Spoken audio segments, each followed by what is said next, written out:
क्या आपने कभी सोचा है कि अगर आपकी टोपियां चोरी हो जाएं, तो आप क्या करेंगे?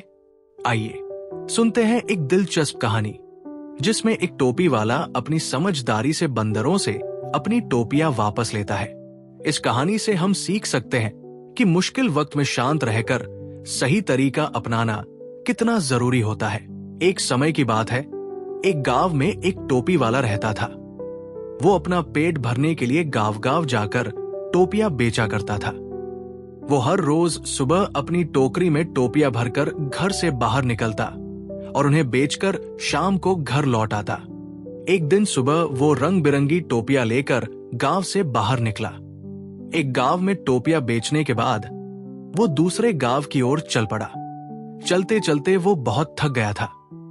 रास्ते में एक जंगल भी था। जंगल में उसे एक पेड़ दिखाई दिया। उसे लगा कि पेड़ के नीचे बैठकर आराम किया जा सकता है। वो बहुत थक चुका था, इसलिए उसने अपनी टोकरी नीचे रख दी। फिर वो अपना सिर पर से टोपी उतारकर नीचे रखी, गले का स्कार्फ भी उतारकर जमीन पर रख दिया और वहां लेटकर गहरी नींद सो गया। जिस पेड़ के नीचे टोपी वाला सो रहा था, उस पेड़ पर बहुत सारे बंदर रहते थे। टोपी वाला जैसे ही सो गया, बंदरों ने उसकी टोकरी खोली।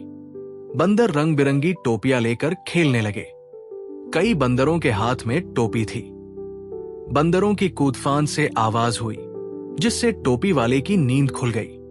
जब उसने आंखें खोली तो देखा कि उसकी टोकरी से सारी टोपियां गायब हो चुकी थी। सभी बंदर टोपी लेकर उसे देख रहे थे।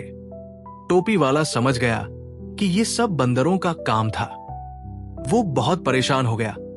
अब उसे ये चिंता सताने लगी कि अगर उसने टोपियां नहीं बेची तो उसे कितना नुकसान होगा।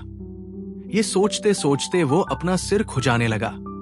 उसे देख बंदर भी अपना सिर खुजलाने लगे। ये देखकर टोपी वाले को गुस्सा आ गया। गुस्से में उसने अपना सिर थपथपाया। बंदर भी उसी तरह अपना सिर थपथपाने लगे। बंदरों को ऐसा करते हुए देखकर टोपी वाले को समझ में आ गया कि बंदर उसकी नकल कर रहे हैं। अब टोपी वाले को एक आइडिया आया जिससे वो अपनी टोपियां वापस ले सकता था। उसने सोते समय सिर के नीचे जो टोपी रखी थी वो पहन ली। बंदरों ने भी वही टोपी पहन ली जो उन्होंने पकड़ी थी। फिर टोपी वाले ने सिर पर पहनी हुई टोपी जमीन पर फेंक दी।